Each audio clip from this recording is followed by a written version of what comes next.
Assalamualaikum warahmatullahi wabarakatuh.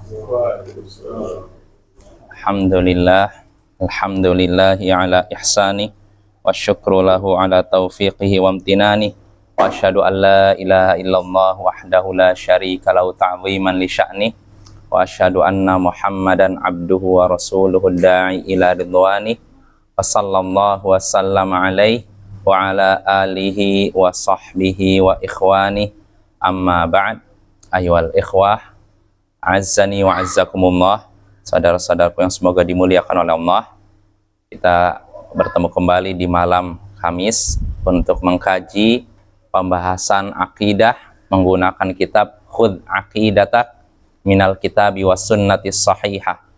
Ambillah akidahmu dari Al-Quran dan hadis yang sahih, karya Syekh Muhammad bin Jamil Zainu rahimahullahu ta'ala.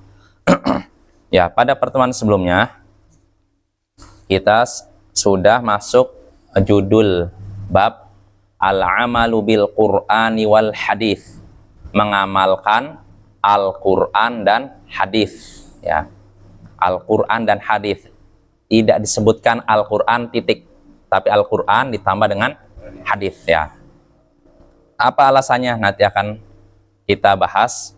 Jadi kita sudah menyebutkan beberapa permasalahan yang di sini yang ada dalam bab ini. Pertama, pertanyaan pertama, kenapa Allah menurunkan Al-Quran? Jawabannya apa? Kira-kira kenapa? Kenapa Allah turunkan Al-Quran? Petunjuk untuk diamalkan, dijadikan pedoman. Jadi Al-Quran diturunkan bukan cuman dibaca. Memang kita diperintahkan baca, tapi bukan cuma baca, ya. Dan bukan cuma, apalagi kalau baca masih mending. Yang ada itu sebagian Al-Quran cuma dibaca, dijadikan hiasan dinding. Kan ada begitu kan? Itu bukan tujuan diturunkannya Al-Quran, Bapak ya. Apalagi kalau kita ingat di film tahun 90-an, film horor, rata-rata Al-Quran itu ditampakkan untuk ngusir jin, ngusir kuntilanak, genderuwo. Nah, ini sebenarnya tidak layak ya. Jadi kesannya Al-Quran itu begitu murah, hanya untuk ngusir setan. Padahal Al-Quran itu petunjuk hidup, pedoman hidup kita. Hidup tanpa pedoman, apa jadinya, Bapak? Ya sama seperti kita mau pergi ke suatu daerah yang tidak pernah kita jumpai. Ke daerah misalkan, kalau sini Sagulube, daerah Muko-Muko misalkan. Daerah di mana? Di Bengkulu ya. Nah itu. Kalau orang nggak pernah ke sana, pergi ke sana sendiri, tidak bawa GPS, tidak bawa peta, tidak bawa kompas, tidak bawa orang yang tahu daerah sana, langsung bawa bot ke sana. Sampai kira-kira? Nyampainya ke Sri Lanka mungkin, sampai India, bukan nyampe Muko-Muko gitu. Ya itu kalau dalam hidup, dalam perjalanan untuk ke satu tempat, dari tempat ke satu tempat. Kalau kita tidak punya pedoman, akan tersesat kan? Ya bukan nyampe Muko-Muko, malah nyampe Merauke misalnya, nyampe India kan. Itu dalam masalah perjalanan hidup ini satu tempat ke tempat lain. Maka bagaimana pula perjalanan hidup dari dunia ke akhirat? Kita harus punya pedoman. Kalau nggak punya pedoman, ya seperti orang kafir, Bapak. Orang kafir itu, mereka hidupnya tanpa pedoman. Makanya mereka bingung. Sudah punya uang, tapi tetap saja tidak merasa tenang kan? Nggak merasa nyaman. Akhirnya mereka bingung. Mereka udah habiskan perjalanan jauh, wisata ke Hawaii, Mentawai, semua udah jelajahi, tapi nggak tenang. Akhirnya ujung-ujungnya bunuh diri. Nah ini banyak seperti itu. Banyak kasus-kasus orang kafir di negara-negara barat, di Amerika, Eropa. Mereka sudah megang dunia, ibaratnya kaya udah dipegang, tapi nggak bahagia. Karena tidak punya pedoman hidup. Karena mereka mikir gini, saya kan udah hidup nih, udah dapat makanan enak, udah dapat daerah yang saya kunjungi, daerah yang saya nanti-nantikan, tapi kok rasanya nggak ada yang puas ya, nggak memuaskan hati ya. Akhirnya dia berpendapat, percuma saya hidup, nggak ada yang bikin saya senang, udah lebih baik saya bunuh diri dah. Dan itu Pernah terjadi Bapak ya, saya pernah lihat muhadharah ceramahnya Syekh Muhammad Hasan, seorang ulama Mesir. Suatu hari beliau dipanggil oleh seseorang untuk menghadiri pengislaman seorang bule, orang Amerika asli. Jadi Syekh ini kan orang Mesir, lagi berkunjung ke Amerika dalam rangka dakwah. Beliau diminta, Syekh datang ke sini Syekh, ada orang yang mau masuk Islam. Akhirnya kata Syekh, oh ya udah boleh. Beliau datang situ, sebelum masuk Islam beliau tanya dulu kepada orang bule ini, kenapa Anda mau masuk Islam? Bukankah di Amerika Islam tuh identiknya dengan teroris Bapak? Apalagi ketika itu baru saja peristiwa WTC Bapak. Kan tahu kan WTC kan? Orang udah Islam tuh caci maki, diserang habis-habisan. Agama fundamentalis, agama teroris, agama teror, mengajarkan kekejaman. Pokoknya jelek sekali. Tapi anehnya orang ini malah masuk Islam. Orang Amerika ini asli ini. Nah akhirnya gimana ceritanya Anda kok mau masuk Islam? Akhirnya orang ini menjawab, dia tuh orang kaya. Dia punya berbagai perusahaan, rumahnya udah kayak istana. Nah, tapi dia merasa, apa ya kalau kata Syekh Muhammad Hasan, ya isa minal hayat. Dia udah berputus asa dalam masalah hidupnya. Artinya dia tidak merasa bahagia. Padahal kekayaan udah dipegang nih. Kalau yang bicaranya orang miskin ya mungkin, oh ya karena dia tidak punya harta kan. Tapi dia punya harta Bapak, bukan orang biasa. Tapi walaupun begitu dia tidak bahagia, tidak pernah merasakan kebahagiaan. Sampai-sampai dia bercerita dia mau bunuh diri sampai sekitar 15 kali. Tapi gagal terus. Memang Allah takdirkan, Allah menginginkan kebaikan untuk orang ini. Nah, akhirnya dalam keadaan dia cerita nih, apa sebabnya dia mau masuk Islam? Ketika dia sedang di perusahaan dia pergi ke wastafel untuk cuci muka, dia udah penat, udah kepala, udah pusing, dia udah ngerasa jenuh dengan dunia. Nah, ketika dia sedang dibuka wastafel, di sampingnya ada juga orang yang sedang buka kerannya, tapi aneh kakinya ke atas Bapak. Jelas Bapak? Maka si bule ini ditegur. Kamu ini bukan tempat untuk cuci kaki. Ini untuk muka. Mana etika kamu? Artinya kan tidak punya, dianggap apa? Sopan santun, nggak punya etika. Masa tempat untuk cuci muka malah digunakan untuk kaki. Akhirnya apa kata orang yang samping ini, pemuda nih, sedangkan ini kan orang udah agak berumur. Saya melakukan ini 5 kali sehari. Hah? Kaget nih si kafir nih, 5 kali sehari. Untuk apa kamu melakukan itu 5 kali sehari? Untuk sholat katanya. Penasaran lagi si bule ini, sholat, apa itu sholat? Saya sholat ibadah untuk Allah. Allah, apa itu Allah? Nggak kenal sama sekali. Rupanya dia benar-benar orang yang nggak kenal agama Bapak. Kalau orang Kristen kan kenal Allah kan? Orang Yahudi pun begitu Bapak ya. Cuman bedanya kan kalau Kristen kan meyakini Allah punya anak. Nah itu aja Bapak ya. Orang Yahudi meyakini Allah tidak punya anak, ya mirip kayak Muslim. Tapi kalau ini dia ateis, bisa dibilang ateis, nggak kenal agama. Jadi ketika dia sedang cuci muka udah dalam keadaan penat, hidup udah bosan gitu. Dia lihat di sampingnya orang lagi cuci kakinya begini, cuci kaki.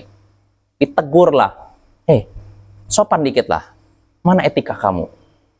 Maka dijawab si pemuda ini, saya melakukan ini 5 kali sehari. Tanya lagi, 5 kali sehari? Memang untuk apa? Saya melakukan 5 kali sehari supaya saya bisa sholat. Tanya lagi orang ini, sholat, apa itu sholat? Dijawab oleh pemuda ini, sholat yaitu ibadah kepada Allah. Nanya lagi orang kafir ini, Allah, siapa itu Allah? Dijelaskan, Allah adalah Tuhan saya yang menciptakan saya, menciptakan alam semesta, menciptakan seluruh manusia, memberikan rezeki kepada seluruh manusia. Nah, di situ orang bule ini kaget. Ih, kok kayak gitu ya? Terus kamu ini sepertinya mabuk ya? Karena perkataan dia itu seakan-akan gimana ya? Sedikit ngelantur tapi kok lancar gitu jawabnya. Anda ini mabuk ya? Apa jawaban orang ini? Ternyata Muslim dia. Dia tadi tuh sedang wudhu. Nah, Kata dia, naudzubillah, saya berlindung kepada Allah. Saya nggak ingin mabuk. Karena dalam Islam mabuk diharamkan. Di dalam Islam, kalau seorang mengalami kesedihan, bukan mabuk-mabukan solusinya, tapi bersabar. Dia nyebutkan hadis Nabi, ajaban li amril mu'min, menakjubkan perkara seorang mukmin. Inna amrohu kullahu lau khair. Seluruh urusan hidupnya baik. Jadi dia nyebutkan hadis Nabi Bapak. Si pemuda ini ngomong kepada si kafir ini, Nabi pernah bersabda, Nabi saya bersabda, sungguh menakjubkan perkara seorang mukmin. Seluruh urusan hidupnya baik. Dan ini hanya didapati pada diri seorang mukmin. Semua urusannya baik. Baik seperti apa? In asabatu sarra syakar fakana khairon lah. Kalau dia dapat kenikmatan, dia bersyukur, maka itu baik baginya. Wa in asabatu dharra sabar fakana khairon lah. Dan kalau dia kena musibah, dia bersabar, itu juga baik bagi dia. Nah, akhirnya ini kata si orang kafir yang mau masuk Islam, cerita ke Syekh tadi katanya, ketika si pemuda tersebut mengucapkan tadi perkataan-perkataan tadi, tampaklah cahaya kebahagiaan di wajahnya. Jelas apa ya? Jadi dia kan lagi cari kebahagiaan kan? Wajah si bule tadi. Ya enggak, si wajah yang muslim tadi. Jadi dia kan cerita nih, si bule ini kan masuk Islam kan, cerita ke Syekh katanya. Ketika si pemuda tadi nyebutkan perkataan itu, nampaklah cahaya kebahagiaan di wajahnya. Maka akhirnya si bule pun ini bertanya kepada dia, bisakah saya masuk agamamu? Nah, kata bule, pemuda ini, yaudah boleh. Dibawalah ke Islamic Center di Boston. Kalau salah kota Boston itu. Nah, disitulah dihadapkan ke Syekh Muhammad Hasan, ulama Mesir ini. Nah, setelah dihadapkan ke Syekh Muhammad Hasan sudah dengar cerita dia sebelum masuk Islam gitu, sebelum mau masuk Islam, sebelum datang ke tempat itu, barulah Syekh mau mengislamkan orang tersebut. Nah, ketika dia menuntun syahadat, berat. Kenapa, Bapak? Ya orang bule ngomong bahasa Arab asyhadu, jadi ashadu ya kan. Ya jangankan orang bule, orang Indonesia aja nyebut shin kadang susah kan? Jadi sin kadang gitu. Asyhadu alla ilaha illallah sampai selesai, sampai disebutkan terjemahannya. Nah, ketika dia sudah mengucapkan 2 kalimat syahadat, tiba-tiba bergetarlah badannya dan menangis meraung-raung. Nah, orang-orang yang ada di situ, kan ini di Islamic Center, kayak masjid, kayak Islamic Center kan, ada orang banyak. Orang-orang ingin menenangkan dia. Tapi kata Syekh Muhammad Hasan, biarkan dulu. Sampai dia tenang sendiri. Baru ketika itulah selesai si bule yang masuk mengucapkan 2 kalimat syahadat ini tenang, baru ditanyakan, ada apa dengan Anda? Jelas apa ya? Kan ini kan kenapa ini? Enggak lain kan? Biasanya orang syahadat kan nggak sampai nangis gitu kan? Ini nangis kayak, gitu. Ditanya, apa yang menyebabkan Anda sampai seperti itu? Akhirnya apa kata si bule ini? Sebelum saya jawab dulu pertanyaan saya. Artinya saya nggak akan jawab pertanyaan Anda sampai Anda menjawab pertanyaan saya. Loh, maksudnya gimana? Karena saya belum pernah merasakan kebahagiaan seperti ketika saya mengucapkan 2 kalimat tadi. 2 kalimat apa? Syahadat. Artinya dia selama hidupnya nggak pernah merasakan kebahagiaan seperti itu. Maka kata Syekh, itulah 2 kalimat tauhid, kunci kebahagiaan manusia. Nah itu Bapak ya, itu disebutkan oleh Syekh Muhammad Hasan dalam videonya ketika beliau berkunjung ke Amerika. Artinya Bapak-bapak dan Ibu-ibu, kalau kita hidup tanpa pedoman hidup, kita hidup tanpa petunjuk, bisa dipastikan hidup kita tersesat, bingung, ujung-ujungnya pengennya bunuh diri. Nah itu Bapak ya. Makanya kalau ada orang yang bunuh diri, maka bisa kita pastikan dia tidak punya pedoman hidup. Ada pedoman hidup tapi tidak diamalkan, tidak dipegang, tidak dibaca. Maka kalau orang seperti ini, sangat besar kemungkinan dia akan tersesat, bingung, akhirnya udah akhiri hidup saya. Maka penting ya, jadi Allah menurunkan Al-Quran sebagai pedoman hidup agar kita tidak kebingungan, kesesatan. Nah itu, tidak tersesat dan kebingungan. Nah itu dalilnya sudah kita bahas. Sebutkan, saya bacakan saja, mengulang singkat.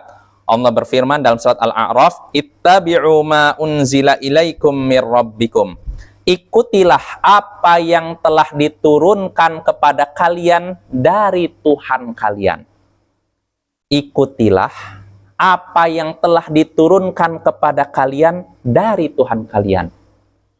Apa yang diturunkan kepada kalian dari Tuhan kalian sini? Al-Quran maksudnya. Artinya ikutilah Al-Quran. Ya. Nah, artinya di sini Al-Quran bukan cuma dibaca, Bapak. Karena bisa jadi ada orang baca tapi tidak ikut, kan? Ya tidak? Ada orang baca Al-Quran tapi tidak mengikuti Al-Quran. Karena Bapak perlu kita ketahui, orang munafik juga baca Quran. Jadi jangan kita kira, oh, yang baca Quran ini orang beriman saja. Enggak. Orang munafik juga baca Quran, tapi tidak mengamalkannya. Ini bedanya. Ya.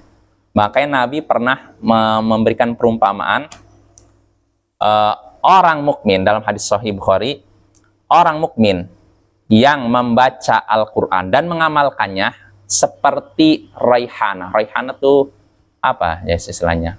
Nggak ada di Indonesia ya. Hah? Sejenis sesuatu yang wangi dan enak dimakan. Ini kalau mukmin yang baca Quran dan mengamalkannya. Tapi kalau mukmin yang membaca Al-Quran, dan tidak mengamalkannya, dia seperti kurma, manis dan tidak ada rasanya, kan? Nah, yang ketiga, orang munafik yang baca Quran. Saya lupa seperti apa, Jess?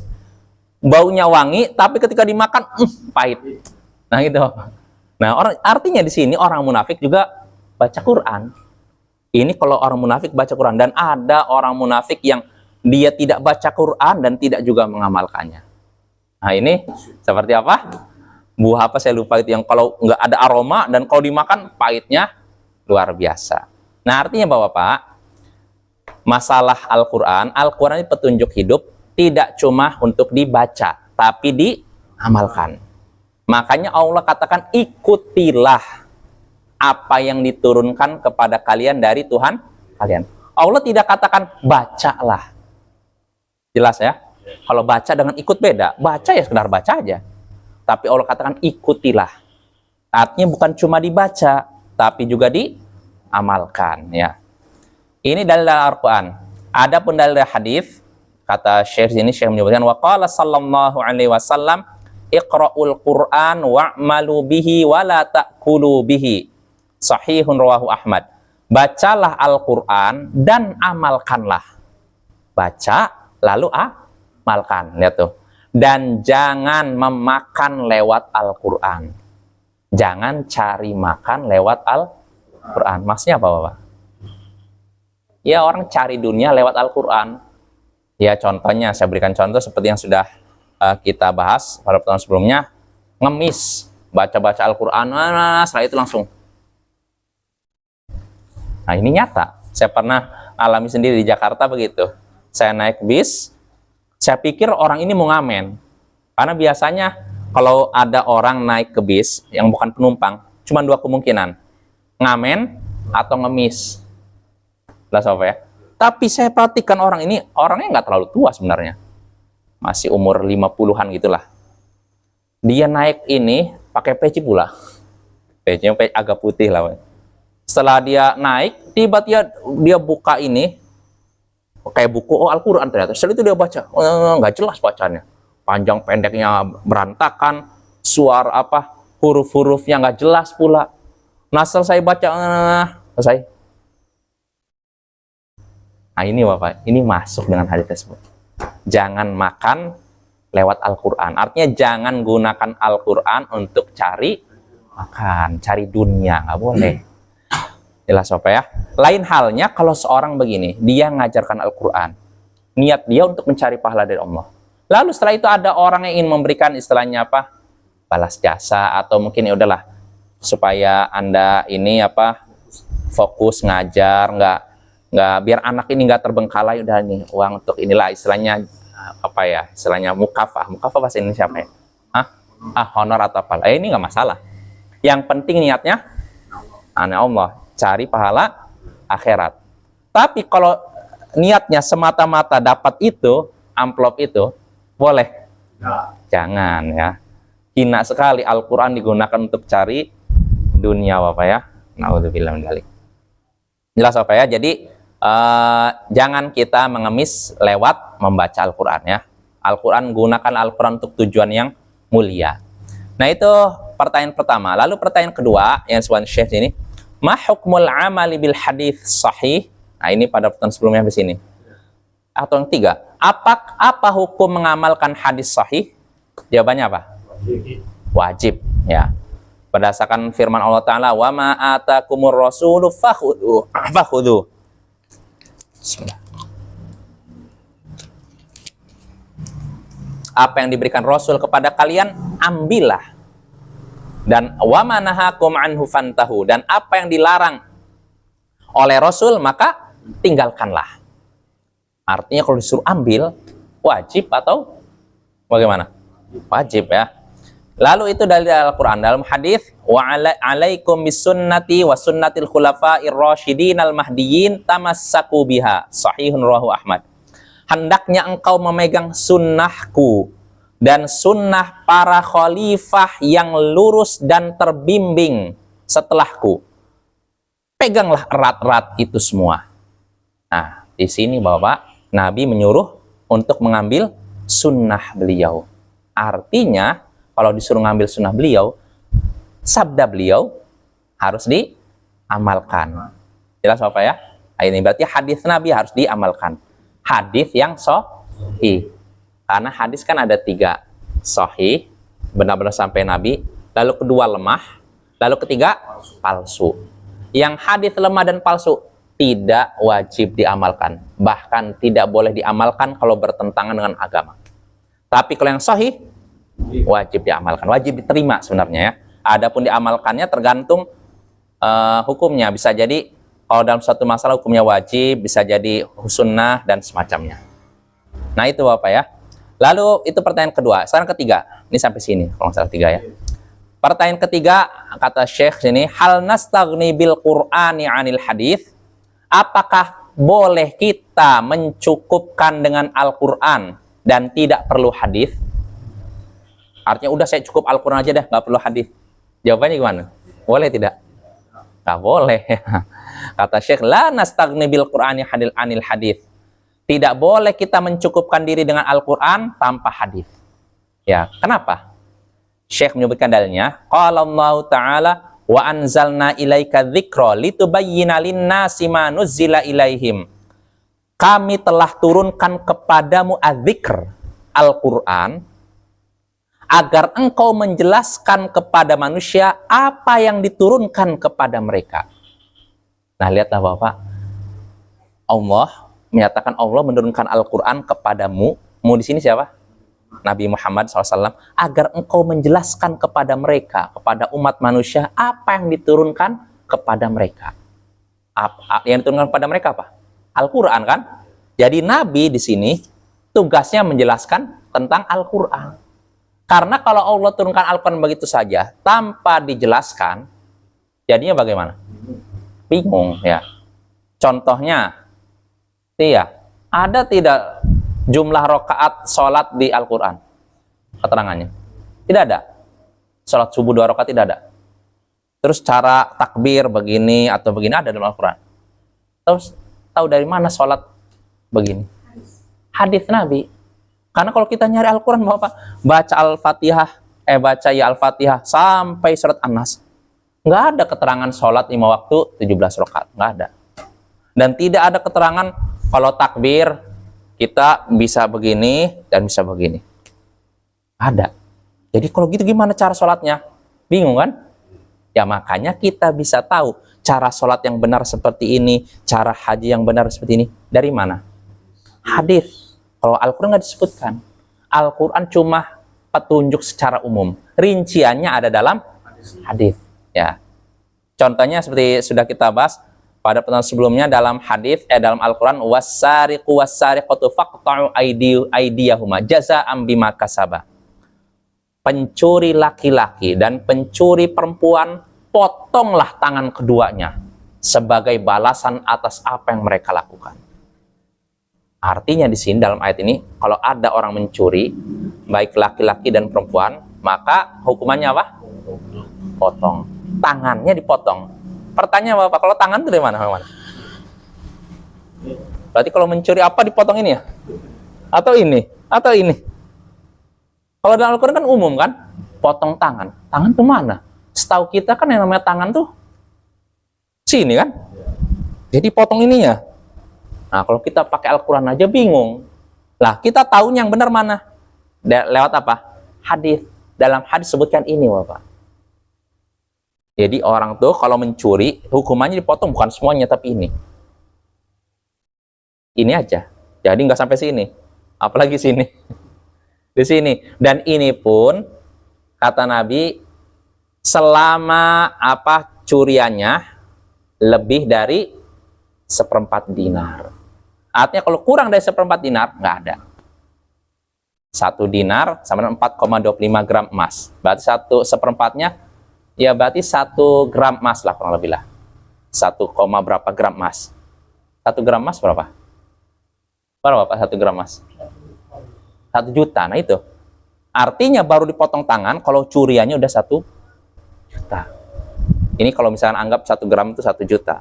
Artinya kalau cuma 700, 500 nggak dipotong tangan. Loh Ustaz, berarti dibiarkan aja dia mencuri? Nggak juga. Dia kena hukuman, tapi bukan hukuman. Nah, hukumannya dikembalikan pada penguasa. Dan penguasa, oh, udah dia belum sampai 1 gram emas, ya udah dia dicambuk aja misalkan. Atau dibotak. Gali bandar berapa meter. Misalkan kayak gitu, kembali kepada penguasa. Tapi kalau udah 1/4 dinar, itu baru potong. Nah, tapi ada syaratnya Bapak ya. Jadi tidak semua yang mencuri dipotong. Ada syaratnya. Pertama, curiannya lebih dari 1/4 dinar. Lalu kedua, dia mencurinya bukan karena terpaksa. Bukan karena lapar. Tapi memang karena apa? Ya mungkin hobinya begitu. Kan ada orang seperti itu kan?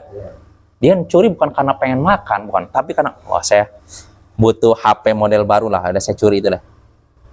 Nah, yang seperti ini baru ini dipotong Bapak ya. Nah, itu ya. Jadi, kalau kita cuman baca Al-Quran saja, kita ingin sholat, ingin ibadah, cuman berpatokan dengan Al-Quran tanpa hadis, itu tidak mungkin. Sebab ayat Al-Quran tidak menjelaskan secara rinci. Ya, Nabi lah yang menjelaskan. Dalam Al-Quran kan cuma disebutkan wa aqimus shalah, dirikanlah sholat. Disebutkan jumlah rakaatnya di situ. Cara takbirnya disebutkan. Cara rukunya tidak. Terus disebutkannya di mana? Hadis. Makanya hadis itu penting, Bapak. Maka dari sini kita bisa mengetahui sesatnya kelompok inkarus sunnah. Orang yang menolak sunnah, menolak hadis Nabi total, nggak diterima. Dengan alasan, kita ini cukup dengan Al-Quran. Petunjuk hidup itu cuma Al-Quran. Nah, tapi anehnya, sholatnya, mereka sholat duhurnya 4 rakaat, asarnya 4 rakaat. Kalau ditanya, kamu sholat duhur 4 rakaat, emang ada ayat Al-Qurannya? Jawabannya kira-kira apa? Nggak ada. Lah, terus gimana kalau sholat duhur 4 rakaat? Garu-garu kepala mungkin, iya ya, gimana? Nah, itu Bapak ya. Orang kalau beragama asal-asalan seperti itu Bapak ya. Dan kelompok inkarus sunnah ini Bapak, tersebar. Bukan cuma di luar negeri, di Indonesia pun ada. Bahkan sejak tahun 80-an udah ada. Saya pernah baca tulisan peneliti LPPI, Lembaga Pengkajian Penelitian Islam, Ustaz Amin Jamaluddin. Itu sejak tahun 80 udah ada kelompok inkarus sunnah. Di Jakarta udah tersebar. Mereka punya masjid khusus, punya kajian. Bahkan saya pernah waktu masih di Jakarta, masih kuliah Bapak, ada mereka itu aktif membagikan ini istilahnya kayak buletin Jumat gitu loh. Jadi mereka bukan buletin Jumat sih, tapi model buku kecil, kayak buku iya, kayak buku kecil gini, isinya tentang pokoknya Islam, tapi isinya Al-Quran semua, nggak ada satupun hadis Nabi. Nah, itu kelompok inkarus sunnah itu. Mereka aktif membagikan itu di ATM, di tempat-tempat umum. Jadi kalau di kota kan ada ATM Bapak ya. Kita mau ngambil uang kan di ATM. Nah, mereka itu kadang udah berdiri di depan ATM, bagikan.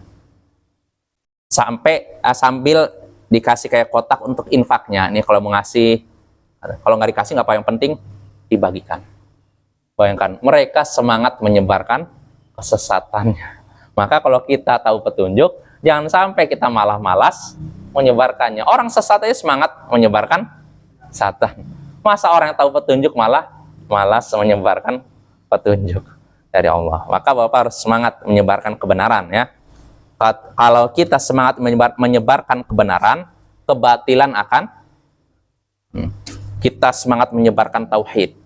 Maka dengan sendirinya syirik akan, kita semangat menyebarkan sunnah, maka dengan sendirinya bid'ah akan, kita semangat menyebarkan tentang amal soleh, ketaatan, nanti maksiat pun akan. Tapi kalau kita malas menyebarkan, tidak semangat menyebarkan ilmu, ya dengan sendirinya kebodohan akan merajalela, syirik, maksiat, dan semacamnya. Maka hendaknya kita semangat Bapak ya, semampu kita ya, menyebarkan kepada orang terdekat dan terdekat. Nah itu. Jadi kita kembali lagi, apakah boleh kita mencukupkan diri dengan Al-Quran tanpa hadis? Jawabannya apa? Tidak boleh. Itu dalil dari Al-Quran. Adapun dari hadis, kata Syekh sini, wa qala sallallahu alaihi wasallam, ala wa inni utitul Qur'an wa mithlahu ma'ahu, sahihun rawahu Abu Daud wa ghairuh. Ketahuilah, kata Nabi, sesungguhnya aku diberikan Al-Quran dan yang semisalnya bersamanya. Aku telah diberikan Al-Quran dan yang semacamnya bersamanya. Semacamnya. Aku telah diberikan Al-Quran dan semacamnya bersamanya. Semacamnya. Semacam apa maksudnya? Semacam Al-Quran. Maksudnya apa? Hadis. Artinya aku diberikan Al-Quran dan hadis, Bapak. Ini menunjukkan pedoman hidup kita Al-Quran dan hadis. Ya, lihat tuh Nabi berkata, aku diberikan Al-Quran dan yang semacamnya bersamanya. Artinya diberikan Al-Quran dan hadis. Nah ini Bapak ya. Maka kalau memang kita tahu kita diberikan oleh Allah Al-Quran dan hadis, kita ambil semuanya. Tapi sudah kita bahas berkali-kali, hadis yang diambil cuma hadis sahih, yang benar sampai kepada Nabi, bukan hadis palsu, apalagi tidak ada asal usulnya. Ya, tapi perkataannya kan baik. Walaupun perkataannya baik, nggak boleh kamu katakan Nabi bersabda. Nggak boleh. Contohnya Bapak, mungkin masalah hadis palsu, seperti ucapan sebagian orang, ini yang nggak ada asalnya, asal usulnya. Sumu tasihhu. Berpuasalah kalian, niscaya kalian sehat. Berpuasalah kalian, niscaya kalian sehat. Benar tidak, Salim? Puasa bikin sehat. Benar ya? Benar kan Bapak ya? Tapi kalau kita katakan Nabi bersabda, berpuasalah kalian akan sehat. Boleh nggak? Ya. Nggak boleh. Walaupun perkataannya benar kan? Nggak ada yang salah kan? Tapi kalau kita sandarkan kepada Nabi, nggak boleh. Karena Nabi tidak pernah menyebutkannya. Kalau kita berani menyatakan itu Nabi bersabda begini, dusta. Dan ancamannya bahaya. Dalam hadis mutawatir yang banyak diriwayatkan oleh para ulama, Nabi SAW bersabda, man kadzaba alayya muta'ammidan falyatabawwa maq'adahu minan nar. Siapa yang berdusta atas namaku dengan sengaja, maka persiapkanlah tempat duduknya di neraka. Kalau orang sudah kata Nabi, persiapkan tempat duduknya di neraka. Ini dosa kecil apa dosa besar ini? Besar. Nggak boleh kita dusta. Dan kalau kita nyebarkan hadis palsu, berarti sama saja kita dusta senama Nabi. Boleh? Nggak boleh kan? Iya, nggak boleh. Jadi kalau kita menyampaikan suatu hadis, kita cek dulu hadisnya ini sahih atau tidak. Lemah, hadis sahih, lemah atau palsu. Kalau hadisnya ternyata lemah, jangan sampaikan. Kalau hadisnya palsu, apalagi. Yang sampaikan hadis sahih-sahih saja, Bapak ya. Nah itu ya. Dan masih banyak lagi contoh hadis-hadis yang palsu. Contohnya di hadis hubbul waton minal iman. Cinta tanah air termasuk bagian dari iman. Nah, ini juga hadis palsu ya. Begitu juga an-nadhafatu minal iman. Kebersihan bagian dari iman. Ini juga hadis palsu. Loh, tapi maknanya benar kan Ustaz? Ya benar, tapi jangan katakan itu hadis sabda Nabi. Jelas Bapak ya? Kalau dikatakan ungkapan mutiara gimana? Kata-kata mutiara yang nggak masalah. Misalkan, oh dengarkan nih, saya ingin menyampaikan kata-kata mutiara. Kebersihan adalah sebagian dari iman, ya mungkin nggak masalah. Tapi kalau dikatakan Nabi bersabda, kebersihan adalah bagian dari iman, oh, hati-hati. Karena kata Nabi, orang seperti ini persiapkanlah tempat duduknya. Oh, bahaya Bapak ya. Jangan seperti itu Bapak ya. Jadi sebelum menyampaikan sesuatu hadis, pikirkan, ini hadisnya benar sampai Nabi, atau hadisnya lemah, atau hadisnya palsu. Ya, kalau udah benar-benar yakin ini sampai pada Nabi, sampaikan. Kalau kita nyampaikan dapat pahala Bapak. Walaupun kita sendiri belum mengamalkannya. Dan saya belum mampu nyampaikan hadis ini, tapi saya sampaikan pada orang lain, tetap dapat pahala. Jelas Bapak ya? Apalagi kalau ada yang ngamalkan, weh mantap itu, pahalanya ngalir. Itu. Maka semangat ya menyebarkan hadis-hadis Nabi yang sahih, ya bukan yang palsu. Kalau yang palsu hati-hati. Kita kena dosanya. Kita nyampaikan hadis palsu kepada seorang. Orang ini mempraktekkan, lalu nyampaikan kepada lain. Makin banyak orang yang praktekkan, dosanya makin banyak kepada kita. Maka dalam hal ini juga dalam berdakwah juga, nggak semua orang bisa berbicara masalah agama, ceramah dan semacamnya. Oh Nabi bersabda. Harus jelas orangnya belajar di mana, dia belajar berapa lama, kepada siapa. Jadi nggak sembarangan Bapak. Jadi nggak semua orang yang pakai peci begini berhak bicara masalah agama. Nggak bisa, nggak semua orang. Maka kalau ada orang berani ngomong halal haram dalam keadaan nggak jelas belajar di mana, ini jangan didengarkan. Bapak gini, saya mau nanya gini aja lah. Kalau ada orang, misalkan Bapak ada yang sakit di sini, oh saya sakit tidak ada nih. Lalu diantar kepada orang, lalu orang ini, oh kayaknya kamu sakit ini, TBC. Padahal orang ini nggak pernah belajar ilmu kedokteran, nggak pernah belajar ilmu pengobatan tradisional, nggak pernah belajar sama sekali ilmu yang berhubungan dengan penyakit. Lalu melihat, oh ini TBC sepertinya. Bisa kita terima orang seperti ini? Kalau masalah dunia aja kita kan pilih-pilih kan? Nggak sembarangan kan? Apalagi masalah agama. Kita juga harus kritis. Ini orang ini semata-mata udah pakai peci, langsung ngomong ini, langsung, oh ya bagus. Enggak. Lihat orang ini siapa? Belajarnya di mana? Berapa lama? Jelas apa ya? Ya, dalam masalah dunia kayak gitu kan? Kita kan teliti kan? Nah itu apalagi masalah agama ya. Nah itu, lalu kita masuk lagi pertanyaan keempat yang disebutkan oleh Syekh, hal nuqaddimu qawlan ala qawlillahi wa rasulihi ala qawlillahi wa rasulihi, bolehkah kita mendahulukan suatu perkataan di atas perkataan Allah dan Rasulnya? Bolehkah kita mendahulukan suatu perkataan di atas perkataan Allah dan Rasulnya? Maknanya jelas Bapak. Mendahulukan suatu perkataan di atas perkataan Allah dan Rasulnya. Artinya begini, Pak, ini Bapak yang benar begini Pak, ini ada ayatnya, ada hadisnya. Oh tapi menurut leluhur saya nggak seperti itu. Boleh nggak seperti itu? Ya. Kalau kita misalkan, oh tetapi leluhur saya nggak seperti itu, nenek moyang saya nggak seperti itu. Berarti kita mendahulukan perkataan leluhur di atas Allah dan Rasulnya. Jelas apa ya? Atau misalkan, Pak ini Pak hadisnya seperti ini. Oh tapi menurut guru saya nggak seperti itu. Berarti mendahulukan perkataan guru di atas perkataan Rasul. Boleh tidak seperti itu? Tidak.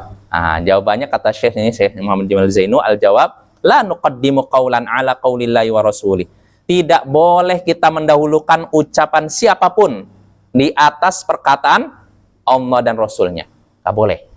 Rasul begini malah dibantah. Oh enggak, tapi menurut bapak saya nggak seperti itu. Menurut Buya ini nggak seperti itu.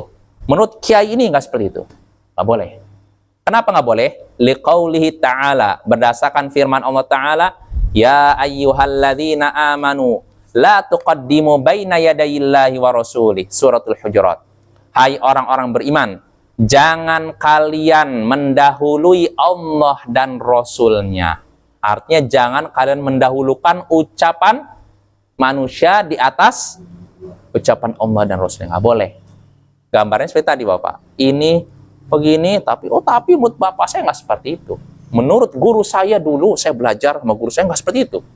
Padahal hadis yang disampaikan hadis sahih. Bahkan dikuatkan ayat Al-Quran, tapi ditolak. Nah, ini hati-hati ini. Namanya mendahulukan perkataan orang di atas Rasulnya. Itu dalil Al-Quran. Ada pun dalil hadis, Nabi SAW sini Syekh menyebutkan wa qaulu sallallahu alaihi wasallam, dan sabda Nabi SAW, la ta'ata li makhluqin fi ma'siyatil khaliq. Sahihun rawahu Tabrani. Tidak boleh menaati makhluk dalam hal bermaksiat kepada khaliq. Tidak boleh menaati makhluk. Makhluk di sini maksudnya manusia dalam hal bermaksiat kepada khaliq. Khaliq artinya apa? Pencipta Allah. Artinya jangan sampai saya menaati fulan, tapi ketaatan kita berkonsekuensi durhaka kepada Allah. Kita menaati perintah seorang, tapi perintahnya diharamkan oleh Allah. Nah, yang seperti ini tidak boleh, ya, nggak boleh di situ. Terus apa ya? Jadi kalau misalkan artinya apa? Kalau ada pendapat seseorang bertentangan dengan Al-Quran hadis, maka apa sikap kita? Tinggalkan pendapat ini. Dahulukan perkataan Allah dan Rasulnya. Walaupun mungkin hati kita perasaan masih belum terima. Karena Bapak biasanya apalagi kalau pendapat manusia ini sudah jadi adat istiadat. Sudah jadi tradisi. Tradisi adat istiadat, ternyata ada hadis yang bertentangan dengan tradisi tersebut. Sebagian orang mungkin ngerasa, udah kebiasaan kami begini, tapi ada hadis begini. Maka sikap kita bagaimana? Lawan, hilangkan semua itu, terimalah hadis Nabi. Walaupun kebiasaan kita masih, gitu. That's apa ya? Kadang begitu Pak, bergejolak nih. Kalau kita udah kebiasaan, ini kan udah mendarah daging tradisi itu kan. Kadang ada sebagian tradisi mendarah daging pada diri kita. Lalu setelah kita belajar, ternyata tradisinya bertentangan dengan Al-Quran atau hadis. Gimana nih? Saya kalau tinggalkan tradisi, rasanya nggak enak sama tetangga, nggak enak sama saudara. Gimana ya? Kalau memang seperti itu, dahulukan petunjuk Allah dan Rasulnya. Tinggalkan itu semua. Kebanyakan sampai sekarang masih banyak pendidikan hukum. Nah itulah makanya Pak. Artinya kalau dalam kondisi demikian, perasaan seperti itu harus hilangkan. Kita pokoknya mencari keridhaan Allah. Ya, bukan keridhaan manusia. Bahkan disebutkan dalam hadis Tabrani, manil tamasa ridwanna bi sakhatin nas radhiyallahu anhu wa arda anhun nas. Siapa yang mencari keridhaan Allah di balik kemurkaan manusia, artinya gini, dia melakukan suatu amalan yang Allah cintai, tapi manusia tidak suka, bakal marah. Siapa yang mencari keridhaan Allah di balik kemarahan manusia, maka Allah akan ridho kepadanya dan akan menjadikan manusia ridho kepadanya. Artinya apa? Pertama mungkin dia ngira orang akan marah, tapi Allah akan ridho kepadanya dan akan mengubah hati mereka jadi ridho kepada dia. Ini kalau kita mencari keridhaan Allah. Tapi kata Nabi, wa man iltamasa ridwan nas bi sakhatillah sakhatallahu alaihi wa sakhata alaihin nas. Tapi siapa yang mencari keridhaan manusia di balik kemurkaan Allah, artinya saya melakukan perbuatan ini disukai oleh masyarakat, tapi Allah marah. Maka apa akibatnya? Allah murka kepadanya dan akan menjadikan manusia murka kepadanya. Padahal tadinya niatnya apa? Cari keridhaan dari manusia, kan malah yang terjadi kebalikannya. Allah murka dan manusia pun ujung-ujungnya murka. Maka Bapak, jangan kita beragama karena ngikuti kemauan orang. Ikutilah kemauan Allah. Kalau kita ngikuti kemauan manusia Bapak, masyarakat nih, ya pertama bisa jadi masyarakat, dia mau ngikutin kita, ya senang. Tapi ujung-ujungnya akan Allah balik hati mereka sehingga murka kepada dia. Maka kita kalau dalam beragama jangan nengok Allah. Kalau memang suatu ibadah, suatu ajaran memang sudah diperintahkan oleh Allah dan Rasulnya, kerjakan walaupun seluruh manusia di dunia marah. Karena kita beragama bukan mencari, tapi keridhaan Allah. Tas apa ya? Maka ini yang perlu kita camkan baik-baik pada diri kita. Kalau kita mencari keridhaan Allah, hidup kita tenang. Tapi kalau mencari keridhaan manusia, Bapak, nggak akan tenang. Kenapa? Saya ngambil ini ajaran gini, beribadah kan ngikuti ini. Pertanyaan, apakah semua orang bakal ridho? Anggap yang ini ridho, yang ini nggak ridho, ya kan? Makanya kata Imam Syafi'i, ridhon nas ghayatun la tudrak. Keridhaan seluruh manusia adalah tujuan yang tidak mungkin tercapai. Kalau misalkan nih, saya melakukan syirik, naudzubillah min dzalik ya, supaya pelaku syirik senang kepada saya. Tapi orang yang tidak suka syirik akan, ya kan? Ah, yaudah, saya nggak mau melakukan syirik. Orang yang tidak melakukan syirik senang dengan saya kan? Tapi pelaku syirik benci dengan saya. Nggak ada yang aman dari celaan manusia. Makanya yang dicari apa? Keridhaan Allah. Jelas Bapak ya? Udah habis ya. Ya mungkin sampai sini Bapak. Insya Allah pada pertemuan berikutnya kita lanjut lagi yang ini ya. Yang tadi pertanyaan, apakah boleh kita mendahulukan perkataan seseorang di atas perkataan Allah dan Rasulnya ya. Ini kan baru sebutkan ayat dan hadis. Kalau pada pertemuan berikutnya yang disebutkan perkataan Ibnu Abbas ya, yang sudah kita bahas dalam Kitab Tauhid ya. Nggak masalah kita bahas lagi. Ya mungkin itu saja dari saya, kurang lebihnya mohon maaf. Subhanakallahumma bihamdik, asyhadu an la ilaha illa anta, astaghfiruka wa atubu ilaik. Assalamualaikum warahmatullahi wabarakatuh.